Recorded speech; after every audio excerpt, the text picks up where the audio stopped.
এক বেটা একটা ঘর বানাইছে। বলেন কি বানাইছে? 3 রুম বিশিষ্ট। বলেন কই রুম করে?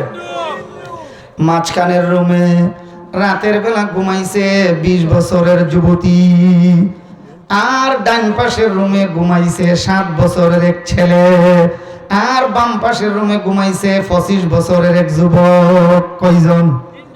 এক রুমে না 3 রুমে? আবার কোন কই রুমে? ওই যে ভিতরের রুম, এই রুমে যেন আসা যায়, দুজন যেন আসতে পারে। ভিতর দিয়া কোনো দরজা দিছে না, দরজা লাগাইছে না, সিটকারি নাই, দরজা নাই, কিচ্ছু নাই। দুজন যেন মাঝখানের রুমে আসতে পারে। সকালবেলা এই মেয়ের আব্বা, বাড়ির মালিক, 1 লক্ষ টাকার বান্ডাল নিয়ে আইছে। আইয়া মেয়েরে কই, মা এই ধরো 1 লক্ষ টাকা। আব্বা কি করমু? মা গো, যার চরিত্র ভালো ওই ছেলেটারে দিয়া দিমু।